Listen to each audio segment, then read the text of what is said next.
Nimekiangalia huko ndani, nataka tukiangalie wote. Umeona mazingira yenyewe huko. Sijui hii pochi ya mwanamke kaikata kuchukua mnanii kausha damu huko. Sielewi, mbona kizito mwanangu. Na kidogoli hichi hapa mpaka sasa hivi kimepigwa misikoni kibao. Mwanangu hivi utaniuzia kidamu yangu. Hicho tunaongea bei, tunaongea bei mwanangu. Hapa tunaongea bei. Hicho ndio kinipa barama 500 tu au inatosha. Haina noma basi. Inatosha. Hapo hivi. Mdigo tulia kwanza bwana Mdigo. Mbona hivyo tena? Ngoja kwanza mali uje bana mvipi Mdigo.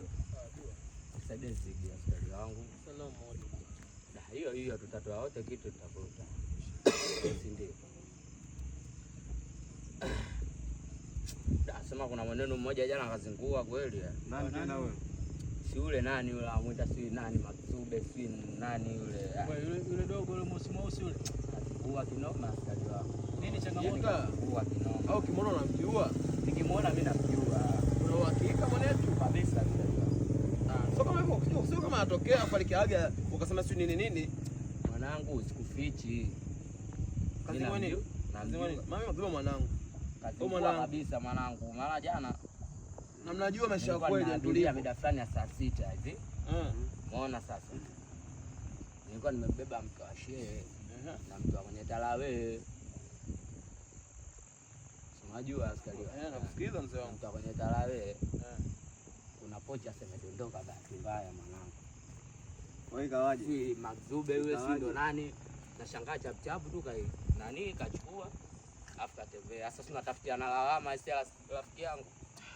Sio kweli bana. Una uhakika? Maksube mwanangu. Ngoja kufichi mwanangu. Wewe ndugu yetu nahisi kama una ujirani na ule Maksube. Maksube mimi ndugu yangu na ana tabia za mkono. Bwana ana tabia za mkono. Kwa hiyo sijajua jana imekuwaje. Labda ndugu yetu atuelezee vizuri. Sio ndugu Maksube huyu. Anapiga bodaboda. Bodaboda yuko Kenya. Maksube sio mchizi wangu. Maksube nasema ni kweli hapa. Msikize jamaa hapo. Maksube umesizi ni ndugu yangu. Ngoja msikia dogo.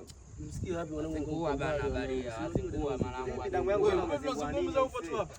Nipo wanangu, sema si ndio nijua tena oga tena macho macho mtu ashie tena mtu ashie tena mimi najua wapi tena mambo. Tuelekeze kwa unasikia mwanangu sasa nakwambia. Jana unakupita na yule mwanamke bila kuona vizuri. Unajua. Tena alikuwa anakufuatilia kwa sababu shehe mwenyewe kaniambia kufuatilia kwa sababu ni bodaboda ambao hajui mamlaka na nani? Yule mwanamke bahati mbaya Pilipala. Na kuna unafanyaje? Kampakiza tena kumpakiza mapepe yake kwenye mashuka hivi anapeka standard demo kaangusha. Akaangusha mali. Kasheo ujipige kwa angusha mali yenyewe hii hapa. Yeye rafiki yangu. Yaani mdau mali yenyewe. Mimi nikajua labda misaafu sijui nini na pochi sijafungua hata naifungua mbele yenu wanangu hii hapa. Mpo maana ushahidi sitaki mbaya moyo hii pochi. Unajua? Sasa unajua mtani kuna nini? Hebu tufungue kasheo tena na kisimu hichi hapa. Unajua mali hapo moja. Bwana, usichukue chochote. Maksube utaniuzia. Maksube, leo utaniuzia ndugu yangu. Mimi nitakuuzia 15 lakini sasa sikuuza tena utendaji. Ndio kutulia baba. Kwanza kwa sababu ni boda. Angalia, imani roho. Unasikia? Haitoki. Imani roho mdogo wetu. Wewe funga. Kama yeye ni shehe, ningekuwa nimeizia yenyewe mashehe vile vile. Umetuelewa? Mwezi na nini? Mwezi na nini? Sasa yuko bize muda wote anaingia tu sasa kama kiarangi rafiki yangu, hebu nisaidie. Nakuomba unisaidie. Ongea na mtu mzima kwanza. Ongea kwanza nzuri kabisa hii. Nakuomba. Ongea kwanza na mtu mzima. Nisaidie mimi. Ongea kwanza na mtu mzima. Wanajua wote na step hapa. Wanangu wote wanajua.